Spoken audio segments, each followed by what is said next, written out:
Bienvenidos a nuestro canal. Yo soy Pablo. And we are Familia Pablanu.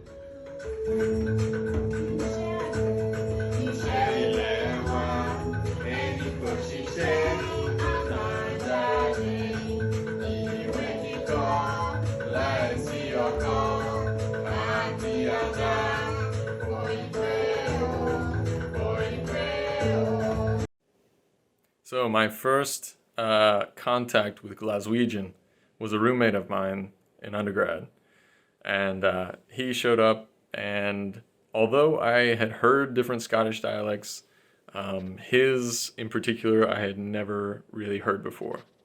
So when we started speaking, and he asked me many questions about the region, he asked me questions about the city and the university, and one of the questions he asked me was, are there many girls around here?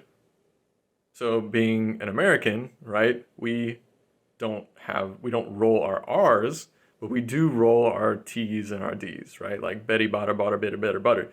So when I heard ghetto, what I heard was ghetto, which is ghetto, right? Ghetto.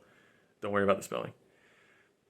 But when I heard that, that's what I thought of. And so what I thought was, okay, I wonder why he's asking about that. Like, is he asking if there's poverty around? Is he asking if there's, like, gang activity around? Like, what is he asking? I didn't really know what he was asking. And so I was like, no, I don't think so. And he's like, no, like, ghettos. Are there lots of ghettos around?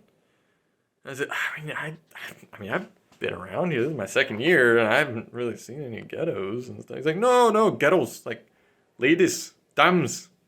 I was like, you mean girls?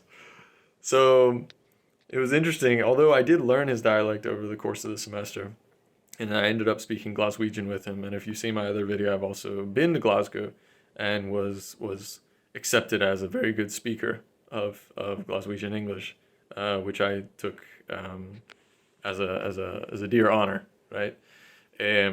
But yeah, at that moment I was like, I don't know what you're saying. And unfortunately, although I've had roommates from many different countries, you know, from East Asia, from Eastern Europe, Western Europe, Central Europe, etc., even Central America, etc., none of them ever had to do what my Scottish roommate had to do.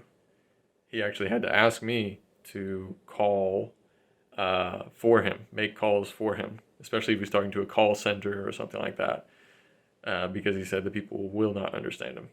And unfortunately, that was true. They weren't able to understand him most of the time, and he had to repeat himself hundreds of times, just like he had to do with me. So I had to make calls for him, and that was the only roommate I had, and he was a native English speaker.